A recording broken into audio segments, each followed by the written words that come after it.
Je ne suis pas le premier à parler de cette islamophobie. Le constat en a été documenté par des chercheurs, par des sociologues, par des journalistes de terrain. Simplement, mon essai, c'est plutôt un appel à rompre l'indifférence. C'est celui d'un journaliste, d'un citoyen qui tend la main parce que ce qui est terrible, c'est le silence qui entoure cette violence symbolique dont sont la cible nos compatriotes d'origine, de culture ou de croyance musulmane. La résonance de ce livre et son titre un peu provocateur pour les musulmans, dans le contexte en plus géopolitique actuel, plus que les années 30 où là il y a une chape lourde d'histoire, puisque c'est le nazisme, c'est le fascisme, c'est le totalitarisme. Non, la résonance, c'est plutôt avant que l'on sache que cette histoire va vraiment mal tourner. Et ce titre, pour les musulmans, s'inspire d'un article publié en 1896 par Émile Zola, dans le contexte de l'affaire Dreyfus, mais il ne parle pas de l'affaire Dreyfus, c'est 20 mois avant son fameux « J'accuse », et c'est un article qui s'intitulait « Pour les Juifs ». Et c'est un article où il se révoltait contre la banalisation d'un discours du préjugé, de l'essentialisation, de la discrimination, contre les Juifs pris en bloc, contre les Juifs de France, assimilés à l'argent, assimilés avec toutes les préjugés de vieilles origines d'antijudaïsme chrétien, mais aussi cet antisémitisme moderne qui confondait lutte contre le capital et du coup antisémitisme, lutte contre les Juifs. Tout cela était profondément marécageux, tout cela était en même temps mondain, était accepté comme nous entendons des choses dans les médias en France ou ailleurs aujourd'hui. Et donc Zola s'est insurgé contre ça. Donc mon point de départ, la résonance, c'est plutôt quand commence la discrimination. Comment on s'habitue en parole à la discrimination avant qu'elle arrive en acte. Donc c'est à cela que j'ai voulu dire tout simplement « brisons-la, stoppons-la ». Et c'est le sens de cet appel pour les musulmans. Dans quelle mesure la recrudescence de ces débats qui, vous le disiez, essentialisent, qui divisent, n'est pas une manière de masquer la question sociale, justement, à travers des considérations ethniques ou religieuses, surtout dans la période que l'on vit, où sont menées des politiques austéritaires et plutôt antisociales? C'est le cœur, c'est la clé. Toute cette façon d'islamiser, comme je dis, la question sociale, de nous ramener à l'origine, à l'identité, à la religion, d'entraîner les dominés, les opprimés, les exploités, les travailleurs, donc les employés, les salariés, à se faire la guerre au nom de leur identité, de leur origine, de leur croyance, de leur apparence, au lieu de réfléchir à ce qu'ils ont en commun, leurs conditions de vie, leurs conditions de travail, leurs conditions d'habitat, leurs espérances sociales et démocratiques. C'est la ruse éternelle des dominants. Et donc, nous, ce que nous devons faire, ceux qui sont attachés à des idéaux démocratiques et sociaux, c'est mettre de côté cette querelle religieuse, ne pas rajouter du piment, du vinaigre, de l'essence sur tout cela. Mais au contraire, créer des relations, créer des liens. Et sinon, si on ne le fait pas, au cœur du peuple, nous allons doublement produire des monstres. Nous allons produire les monstres de la xénophobie, du racisme, du vote d'extrême droite, qui tombent dans ce piège, dans cette rancœur, et du coup s'en prend aux voisins au lieu de s'en prendre à la vraie cause de ces malheurs, mais aussi d'autres monstres, ceux provoqués par l'humiliation, donc le ressentiment, donc ce sentiment de mal-être lié à une victimisation exacerbée qui donne des chemins de perdition jusqu'à ces enfants de nos quartiers populaires qui choisissent une perdition dans des idéologies totalitaires, violentes, assimilées à ce djihad. Djihad contre croisade, c'est le piège des guerres de civilisation, des chocs des mondes. Et mon livre, c'est une réflexion pour montrer qu'il y a un autre chemin, un chemin de raison sensible, qui se soucie de l'humanité concrète. Les hommes, les femmes, ce ne sont pas des abstractions, c'est des réalités. justement, à ce propos-là, c'est vraiment en lien. Dans ses derniers ouvrages, Alain Touraine, le penseur et sociologue français Alain Touraine, fait le constat de ce que le social, le collectif, est un champ de ruines. Et on sait effectivement que la mobilisation des collectifs rencontrent beaucoup de difficultés à travers nos sociétés modernes. Plutôt déjà dans L'homme révolté, Camus, lui, disait que pour aller au-delà de l'histoire et du social, il fallait retrouver le sens de l'universel. Alors, est-ce que justement, votre appel, votre main tendue, est-ce que ce n'est pas une tentative finalement de sortir par le haut, par l'universel, de cette crise du social, mais au sens du collectif fragmenté aujourd'hui, et notamment par les guerres de tous contre tous que vous évoquez dans votre livre? J'aime bien que vous ayez évoqué à la fois Alain Touraine et Camus. J'ai bien lu les derniers travaux d'Alain Touraine, son chagrin un peu sur le recul de ces solidarités sociales, collectives, et en même temps, en convoquant Camus, vous indiquez une piste. Pour moi, plutôt que le mot universel qui nous a joué des tours, le sentiment d'être propriétaire de l'universel, que c'était l'Occident, que c'était l'Europe, que c'était nous qui allions apporter l'universel aux autres dans un rapport du fort au faible, je préfère le mot d'universalisable, c'est-à-dire ceux qui, dans des contextes différents, dans des situations historiques et culturelles différentes, conduisent aux mêmes valeurs de justice, d'égalité, de droit, etc.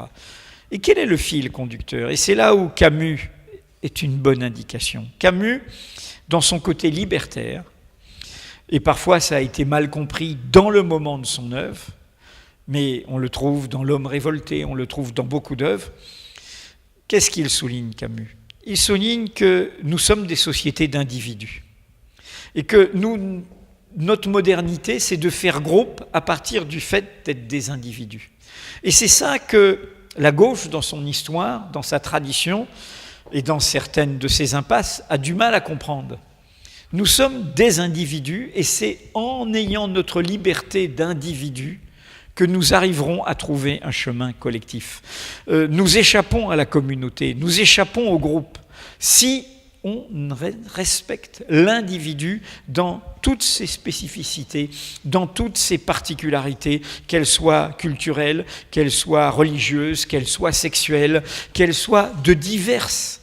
Et moi, contrairement à un discours d'en haut de ceux qui prétendent savoir à la place du peuple ce qui est bon pour le peuple, discours qui peut être aussi bien celui des oligarchies que dans l'histoire politique de la gauche, celui des avant-gardes qui ont prétendu dire au peuple à sa place ce qui est bon pour lui, contrairement à ce discours qui très souvent, dans cette déploration de la fin de solidarité ancienne, s'en prend à l'individualisme de nos sociétés.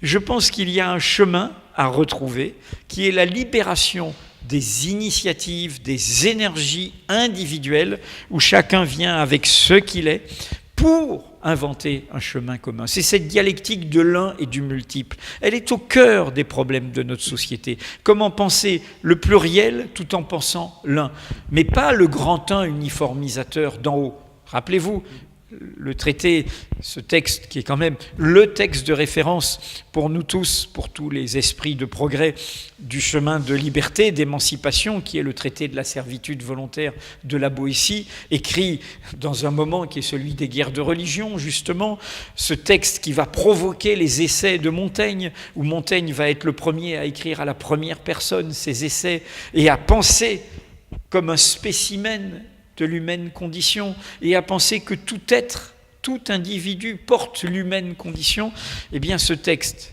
la servitude volontaire, qui interpellait nos servitudes, nos soumissions, ensuite il a circulé avec le sous-titre suivant, contre un grand un. Dieu, la nation, le parti, le grand un qui vient d'en haut.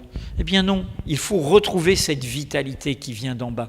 Et là, en effet, nous devons avoir une nouvelle culture démocratique. Et tout le sens de mon appel, c'est celui-là, c'est d'ouvrir ce chemin-là.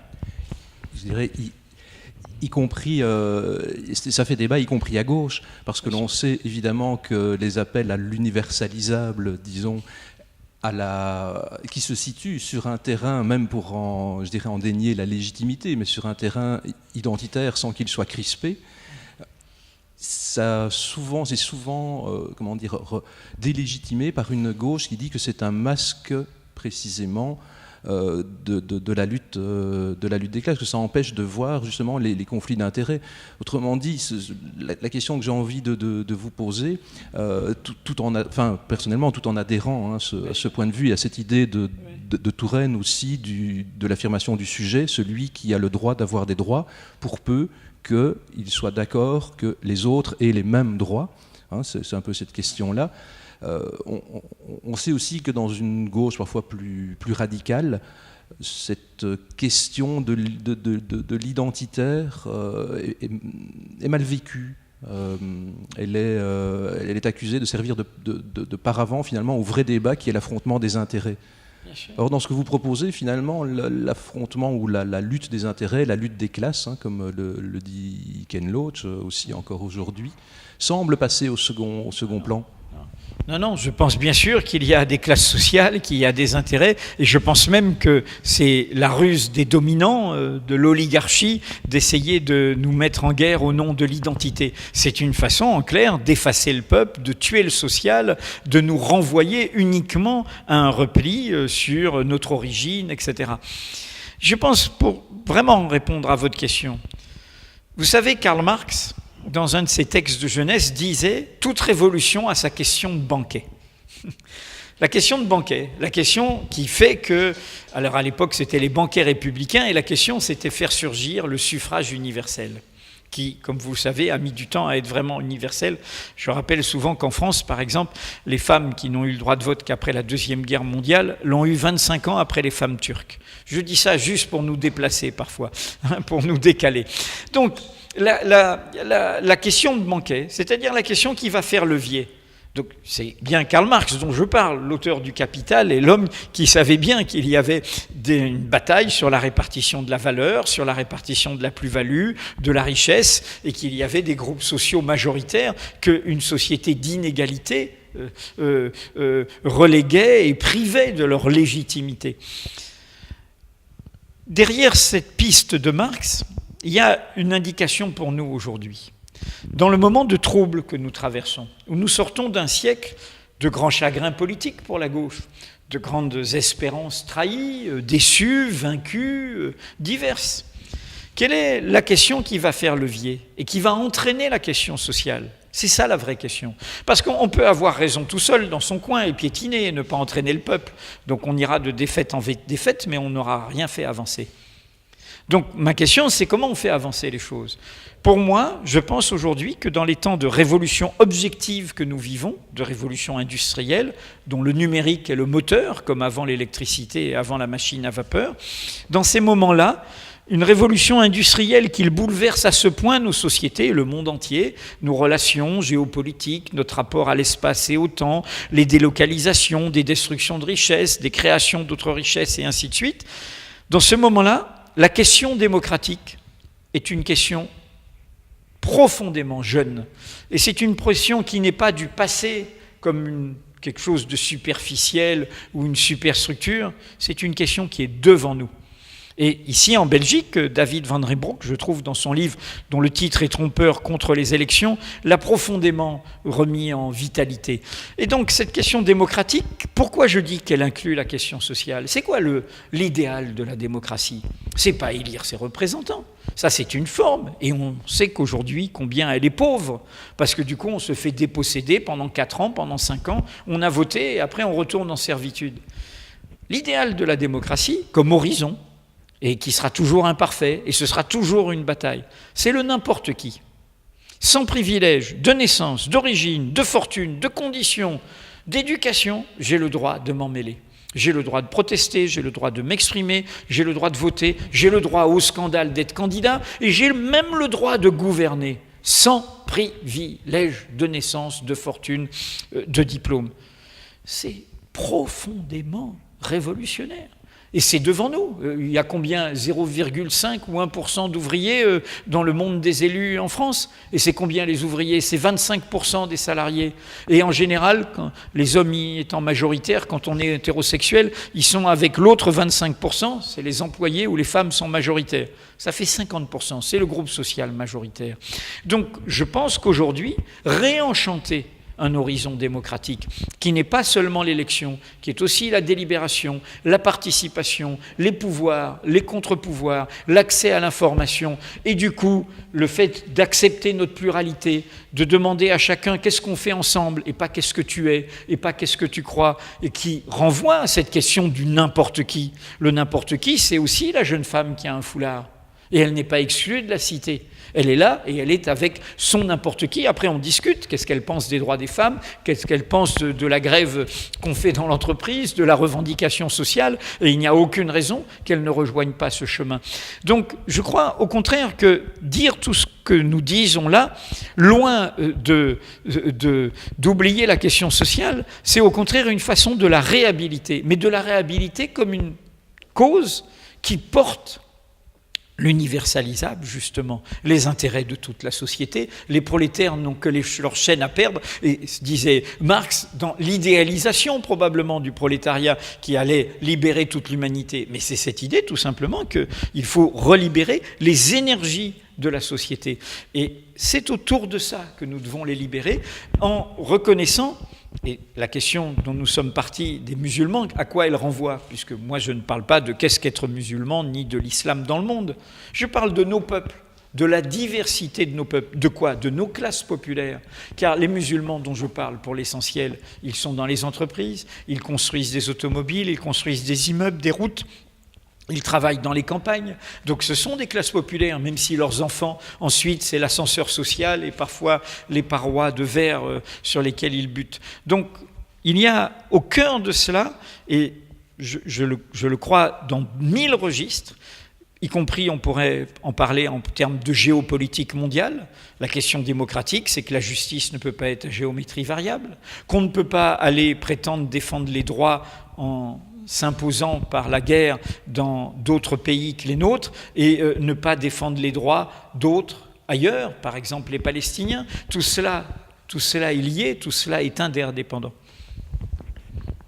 Je reviens un peu plus sur votre ouvrage, pour les musulmans, où vous pointez notamment une certaine dérive de la laïcité, que vous l'appelez avec d'autres le laïcisme, une laïcité qui stigmatise plus qu'elle n'apprend à vivre ensemble. Est-ce que vous pouvez revenir, nous dire en quoi elle pêcherait et en négatif, qu'est-ce que serait une laïcité normale ou raisonnée? Je défends la laïcité. Et je défends la laïcité contre ceux qui aujourd'hui, comme il y a des intégrismes dans les religions, trahissent la laïcité originelle par ce laïcisme. Ce laïcisme, c'est la haine du religieux. C'est la peur du religieux. C'est, sous prétexte de détestation de la religion, la stigmatisation d'une population. Et je rappelle dans ce livre que la laïcité originelle, notamment en France, dans l'invention de la Troisième République, ce n'est pas cela. C'est d'abord la reconnaissance des cultes minoritaires, en l'occurrence du protestantisme et du judaïsme. C'est la fin du face-à-face d'une république anticléricale face à une religion majoritaire dominante, presque solitaire, qui serait le catholicisme.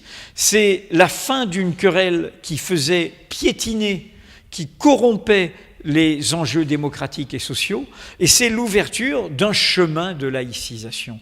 Car, quand même, nous sortons du XXe siècle où nous avons vu des régimes plus qu'autoritaires, totalitaires, être responsables de grands crimes en ayant une idéologie sans Dieu. Et en ayant une idéologie de répression, de coercition terrifiante, et parfois donc criminelle. Et donc, qu'est-ce que nous devons, nous, faire dans une société démocratique? C'est dire qu'on doit inventer ce chemin dans le respect de la liberté de chacun. On ne va pas juguler chacun. On ne va pas dire voilà ce que tu dois croire ou ne pas croire. On va inventer ce chemin. Il faut donner ces possibles. Il faut permettre à l'humanité de bouger. Car les idéologies de l'identité, les idéologies religieuses conservatrices et les idéologies identitaires supposément laïcistes Elles veulent nous fixer, elles veulent nous immobiliser, elles veulent nous enfermer. Et nous, qu'est-ce que nous proposons à l'humanité? De pouvoir bouger, de pouvoir s'inventer dans la relation, dans le dialogue. Et donc, le chemin de laïcisation produit en 1905 par la loi de séparation des églises et de l'État, c'était d'ouvrir pour les catholiques, de leur dire « mais ok, vous avez le droit à votre culte, c'est votre affaire privée, en revanche, construisons la cité commune et oubliez votre hiérarchie religieuse, vos évêques, faites votre chemin sans eux ». Qu'est-ce que ça a donné? Le christianisme social, les prêtres ouvriers, le mouvement Le Sillon, la jeunesse ouvrière chrétienne, le mouvement Témoignage chrétien et son journal, tout cela qui a fait partie d'une histoire essentielle au cœur de la gauche et qui a permis que plein de personnes du peuple, du monde du travail, fassent leur chemin vers des idéaux d'émancipation sans avoir le sentiment d'être dépouillés de ce qu'ils avaient en propre, leurs croyances, leur culture, leurs habitudes. Ils ont fait ce chemin. Et je crois que c'est la même chose qui se pose aujourd'hui. C'est de ne pas renvoyer l'autre à son identité, mais de lui proposer un chemin. Parce que quand on renvoie l'autre à son identité, eh bien du coup, il va faire un retour à l'envoyeur. Vous m'enfermez, vous m'assignez à l'identité, eh bien je vais l'être encore plus. Ça, c'est la question de la prophétie autoréalisatrice que vous évoquez. Bien sûr, c'est la politique de la peur. Ayez peur, je m'occupe du reste, et du coup, je vais produire mes monstres. Et dans le texte que je cite au départ d'Émile Zola, sur l'antisémitisme à la fin du XIXe siècle, il y a cette phrase « À force d'agiter un épouvantail, nous finissons par créer nos monstres. » Et nous les avons, là. Merci. Vous écrivez que les passions xénophobes sont toujours suscitées et entretenues par des défaites de la pensée. Pour faire, je dirais, le lien avec vos derniers chapitres, où vous évoquez la nécessité, voire l'urgence de l'essentiel qu'est l'empathie, j'ai envie de vous demander qu'est-ce qui fonde, qu'est-ce qui nourrit notre incapacité intellectuelle, culturelle, médiatique, mais médiatique au sens aussi d'instance culturelle et intellectuelle. Qu'est-ce qui nourrit donc cette incapacité à penser notre propre complexité, à penser l'autre comme une partie de nous-mêmes, comme vous le dites, chez ceux qu'on appelle les élites, et notamment les élites culturelles, pas uniquement les élites politiques et économiques? Disons, les élites qui font le plus de bruit ou qui ont le plus de moyens, de leviers, parce qu'elles sont en crise elles-mêmes, donc elles sont crispées. Je pense qu'elles sont habitées par la peur.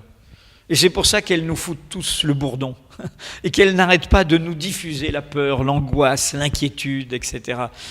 Ça m'a énormément frappé dans la façon dont il y a eu la commémoration de 1914, notamment en France, où au fond, loin d'insister sur ce qui était la promesse d'avenir, c'est-à-dire la défaite de Jaurès, mais c'est Jaurès qui disait la vérité pour l'avenir, il y a eu une sorte de commémoration sur le thème de l'union nationale, sur le thème du sacrifice, au lieu de dire c'était le début de la catastrophe européenne, c'était une boucherie, c'était une impasse, c'était un aveuglement, nous avons pensé l'autre comme un barbare, le français pensait que l'allemand était barbare et inversement, et du coup nous avons entraîné nos peuples, nos cultures, notre civilisation commune dans une barbarisation, dans une brutalisation totale.